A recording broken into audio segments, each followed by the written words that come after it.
ছেলেটা ভেলভেলেটা, এই ছেলেটা ভেলভেলেটা। পার্থ যে কি করে তোমাকে বিয়ে করলো কে জানে। আমিও না মাঝে মাঝে এই কথাটা ভাবি, জানেন, যে পার্থর আমাকে বিয়ে করার কি দরকার পড়লো। সত্যি তোর তো কোনো অভাব ছিল না, কারণ ওর সব অভাবই তো আপনি পূরণ করতে পারতেন। আয় সাবধানে, আয় আয়।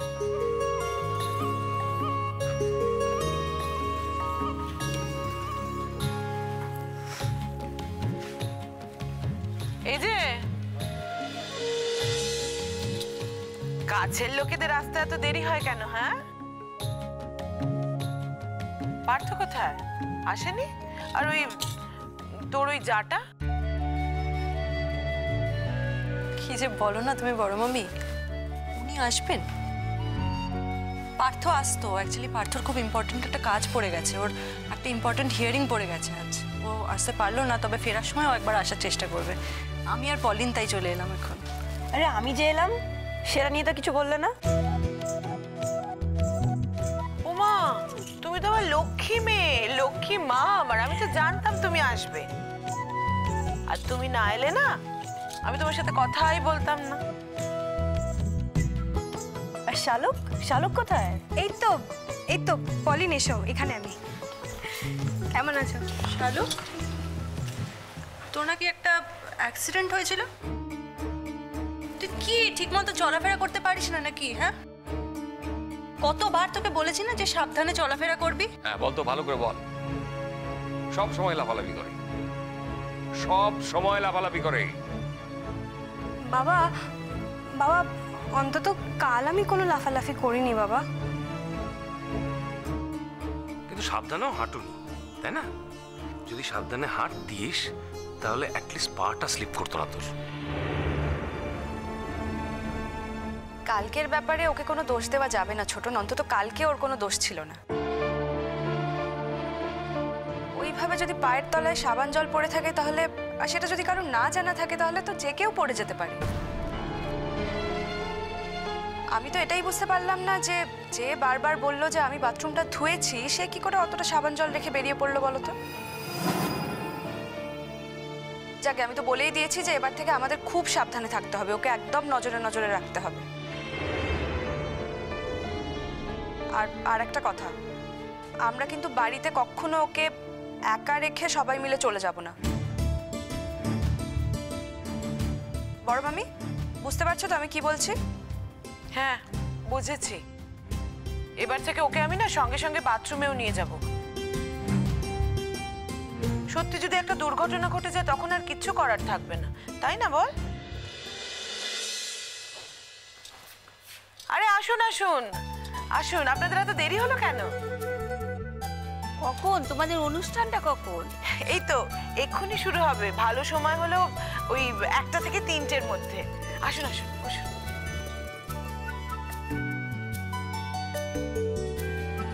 দেখো 1:30 বেজে গেছে, কিন্তু তোমরা সেই গরিমসে করছো। একটু তাড়াতাড়ি হাত চালাও।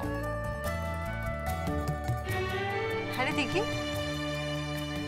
সাগর নীল আজ আসছে?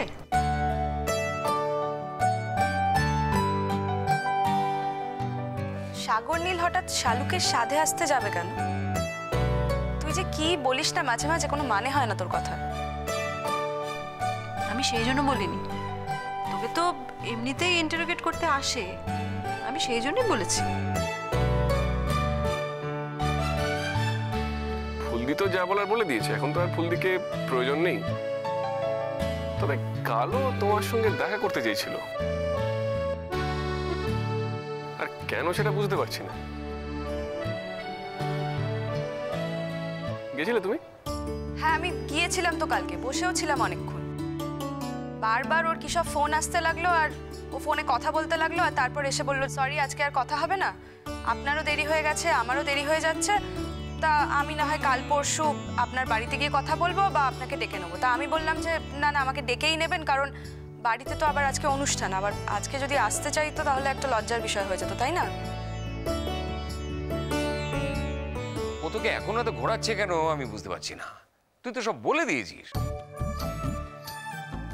ওই যে কথায় আছে না, বাঘে চুলে 18 ঘা আর পুলিশে চুলে কত ঘা তা কে জানে। এ তো আবার গোয়েন্দা দপ্তরের লোক, এরা চুলে যে আরো কত কি হবে তা জানি না বাবা। বড় মামু, তুমি সাগর নীলকে নিয়ে অন্তত কোনো চিন্তা করো না। তুই এত কি করে গ্যারান্টি করতে পারছিস বলতো? আমি ওকে যতদিন চিনি তুইও তো ওকে ততদিনই চিনিস, বরং তোর থেকে একটু আগে থেকেই আমি চিনি। তা একটা অজানা অচেনা লোকের ব্যাপারে তুই এত গ্যারান্টি কি করে দিতে পারছিস? গ্যারেন্টি কি আর এমনি এমনি করছি? সাগর নীলদা খুব ভালো, দিঘি দিকে কত কেয়ার করেছিল।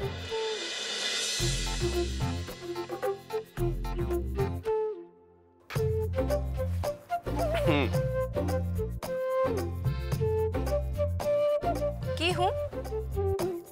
আর তুই হঠাৎ এরকম হাসছিস কেন? হাসার কি হলো? না, ওই পলিন এমন করে কথাটা বললো তাই। সত্যি তো কেয়ার করেছিল ফুলদি। আর নিজের লোকেরা ছাড়া কেই বা এমন করে কেয়ার করতে পারে বলো? তোরা না আসলে সবাই খুব বোকা, তোদের কোনো বুদ্ধি শুদ্ধি হয়নি। যতই তুই কলেজে পড়াস আর লেখাপড়ায় ভালো হোস, ও দেখ ও নিজের ক্যারিয়ারের কথা ভাবছে। আমি যদি পাতালে চলে যেতাম না, ও আমাকে পাতাল থেকেও টেনে বার করে আনতো। আমি ওর সাথে যতটুকু কথা বলেছি আমি বুঝতে পেরেছি ও খুব ক্যারিয়ারিস্টিক ছেলে। আমি যেটুকু কথা বলে বুঝেছি, ছেলেটা কিন্তু খুব ভালো একটা হিউম্যান বিং। ও আজকালকার ছেলেদের মতো কিন্তু নয়, ছেলেটা খুব ভালো। আচ্ছা শোন, ভালো মন্দ তাতে কি যায় আসে বলতো আমাদের? ওর কাজ মিটে গেলে আমিও ওকে আর চিনবো না, আর ও আমাকে চিনবে না। তাই কি কখনো বলা যায় দিঘি? ছেলেটা আমাদের বাড়িতে এলো, এত আলাপ পরিচয় হলো, এর পরেও যে ছেলেটার সঙ্গে আমাদের সম্পর্ক থাকবে না, সেটা কি করে বলি বলো তো? আর মানুষের সঙ্গে মানুষের তো এইভাবেই সম্পর্ক হয়। ঠিকই তো। আমার কিন্তু মনে হয় যে সম্পর্কটা কিন্তু পার্মানেন্ট হবে। তুই কি বলতে চাইছিস বলতো? আমি কিছুই বলতে চাইছি না, আমি শুধু এটুকু বলছি যে ওর সঙ্গে আমাদের যে আলাপটা হয়েছে সেটা পাকাপাকি হবে।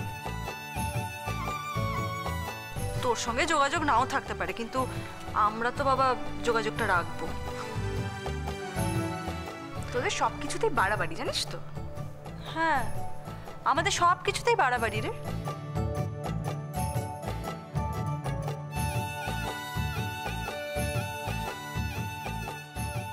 বড় মামি, তুমি একটা জিনিস খেয়াল করেছো? কি? সাগর নীল যে শুধু দিঘির কাজের ব্যাপারে খবর রাখে, ওকে খেয়াল করে, তা কিন্তু নয়। দিঘি খাচ্ছে কিনা, দিঘি কলেজে গেল কিনা, সমস্ত ব্যাপারে কিন্তু ওর খোঁজ খবর রাখে। তাই তো, আমিও তো মনে মনে চাই সবকিছু যদি ভালোই ভালো হয়ে যায় না, তাহলে দিস ইজ ভেরি ব্যাড। বড় মামি, তুমি কেন ওর সাথে কানে কানে কথা বলছো? আর নদী, তোর এই চিরকালের বাজে স্বভাবটা না এখনো গেল? হ্যাঁ ঠিকই তো, এরকম ভাবে কানে কানে কথা বলছিস কেন তোরা? আমরা কিচ্ছু শুনতে পাচ্ছি না। এই বল বল, কি বললি? না বড় মামু, এখন বলা যাবে না। দিঘি আছে সামনে, দিঘির সামনে কথাটা আমি বলতেই পারবো না। আমি কিন্তু শুনেছি। আমিও আইডিয়া করেছি। এই কি বললো রে? কি বললো বলো তো পলি, বলো তো। না না না, আমি বললে তুমি খুব রেগে যাবে। আচ্ছা ঠিক আছে, আমি রাগ করবো না, আমি কথা দিচ্ছি আমি রাগ করবো না। বলো কি বললো? আরে আমি বলতে পারবো না, আমার বৌদি না বললে কি করে বলি বলো তো? বলবো বৌদি? না, খবরদার না বলেন, খুব খারাপ হয়ে যাবে কিন্তু তাহলে।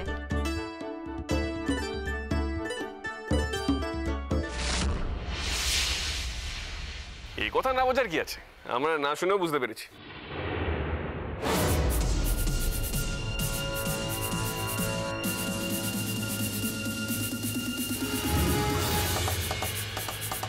আচ্ছা আমি তো বুঝতে পারিনি, আমার জন্য তো বল।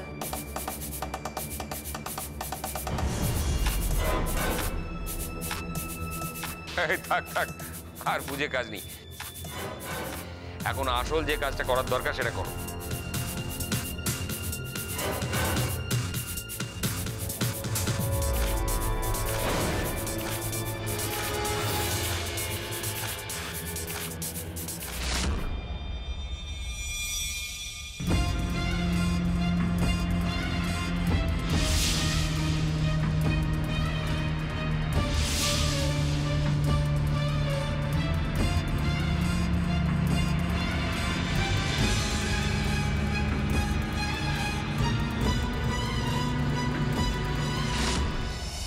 আজই তোর স্বাদ খাওয়ার ইচ্ছে পূরণ শেষ হয়ে যাবে শালুক, আর কোনো স্বাদ তোর রাখতে হবে না জীবনে। কালকে খুব বাঁচা বেঁচে গেছিস, ভেবেছিস কি কালকে বেঁচে গেছিস বলে আজকে আর কোনো ঝামেলা নেই, তাই না? প্রত্যেক মুহূর্তে আমি এখন তোর বিপদ, তোর সামনে দাঁড়িয়ে আছি। আর আমি জানি ওই দিঘিটা আমাকে সন্দেহ করতে শুরু করেছে। আমাকে হাতে না হাতে ধরার আগে আমি এই বাড়ি থেকে আমার কাজ সেরে বেরিয়ে যাব, তারপর ভুল পাল্টে ফেলবো। কেউ আমার আর কোনো খোঁজ পাবে না।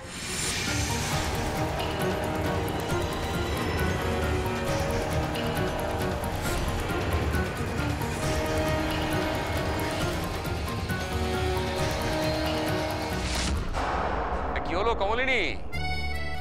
আত্মীয় স্বজনরা এসে গেছে, লোকজন তো সব এসে গেছে, তা তুমি এবার কাজটা শুরু করো।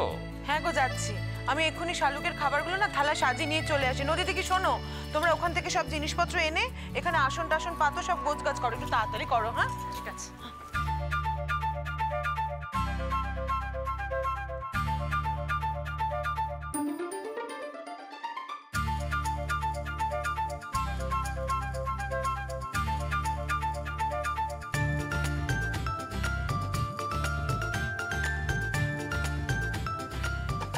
কাকিমা চলে আসুন এবার।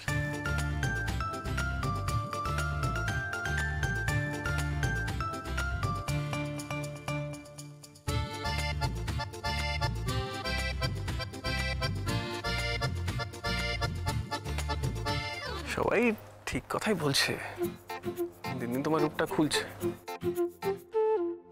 এই তুমি তুমি এখন যাও তো এখান থেকে, যাও। সবার সামনে কখন কি কথা বলে দেবে, কে কি শুনতে পেরে যাবে, তুমি যাও না এখান থেকে। বই গেল আমার।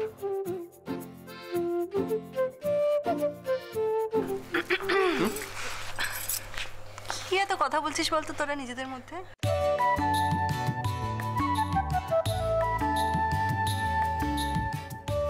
আমরা যে এখানে রয়েছি সেটা তো খেয়ালই করছিস না। আর শোন, বড় দিদিদের সামনে না এইভাবে বউর সাথে কথা বলতে নেই। হ্যাঁ এই কথা কথা বলছি, আমি জাস্ট ওকে বোঝাচ্ছিলাম কি করে আমার দিদিদের যত্ন নিতে হয়। তুই বোঝাচ্ছিলি ওকে যে আমাদের কিভাবে যত্ন নিতে হয়, আর সেটা আমাকে বিশ্বাস করতে হবে, তাই তো? তুমি নিজের ভাইকে বিশ্বাসই করো না। হয়েছে হয়েছে, অনেক কথা বলেছিস। কলেজের প্রফেসর হয়ে গেছে না, মুখে একেবারে কথার খই ফুটছে। মনে আছে নদী, আগে এই আবির কোনো কথাই বলতো না।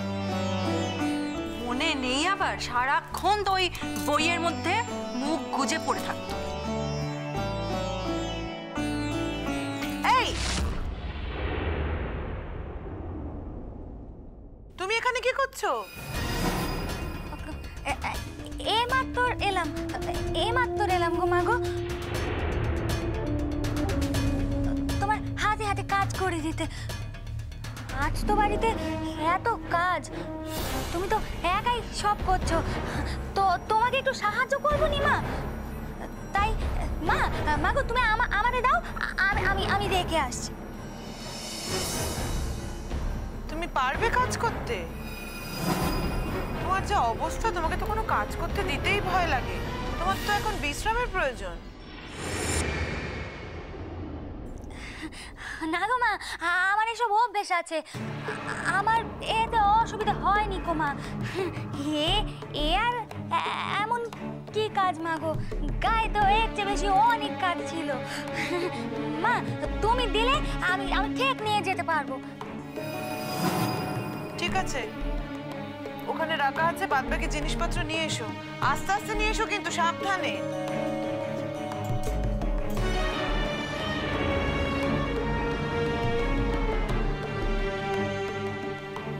দাও দাও দাও, আমায় দাও, আমায় দাও। শালুক আয়, এবার চলে আয়, বসে পড়।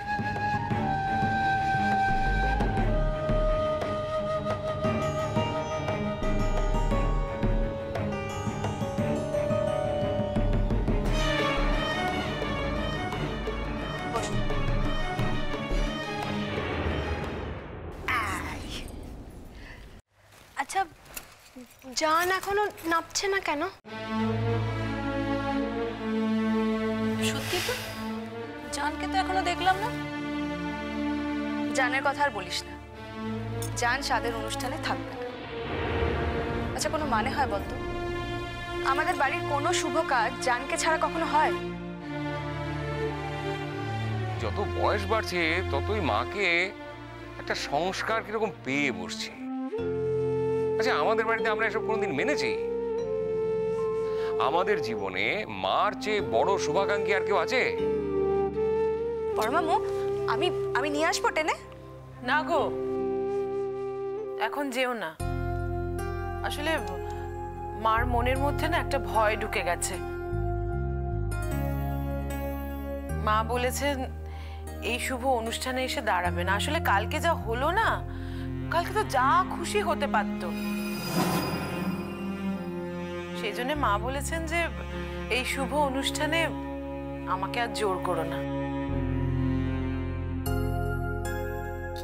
নদী, দিঘি, এদিকে একটু এসো, খাবারগুলো নিয়ে যাও।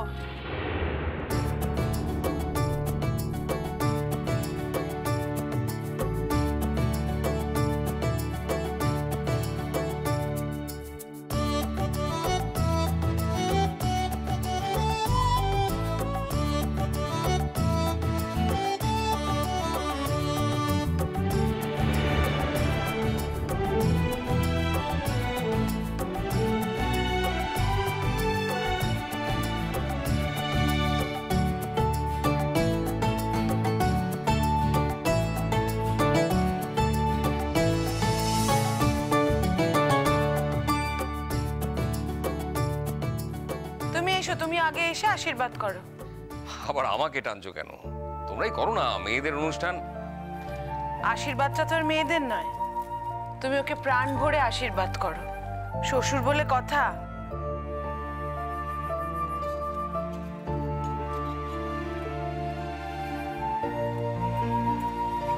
শাকটা নে না।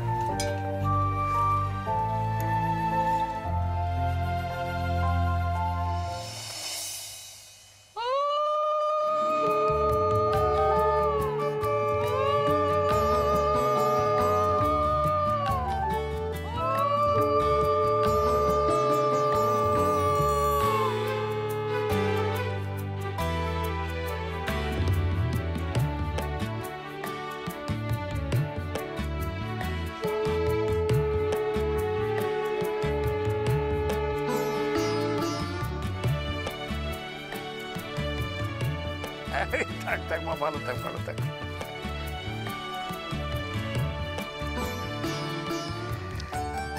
এই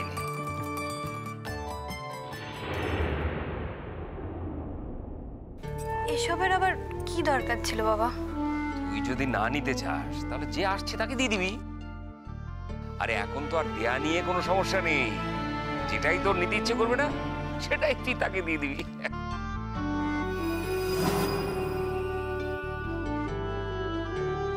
ইস, বয়ে গেছে আমার। তুমি এটা আমাকে দিলে আর আমি অন্য কাউকে দিয়ে দেবো? মোটেই না। আচ্ছা হয়েছে হয়েছে, এবার তো সরো, আমাকে আশীর্বাদ করতে দাও। ঠিক আছে।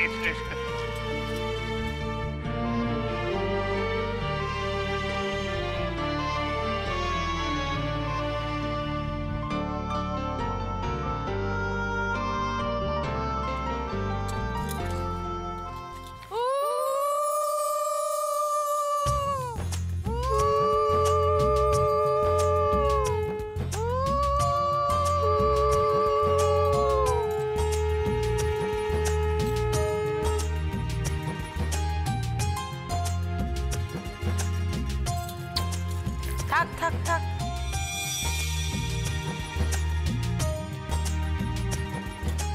এটা তোমার। আচ্ছা, এখন কি তোমরা সবাই আমাকে আলাদা আলাদা জিনিস দিয়ে আশীর্বাদ করবে নাকি? ধরো বাবা, তুই আমাদের বাড়ির একটা মাত্র বউ, দেবে না মানে? কি কপাল করে এসছিলি বল।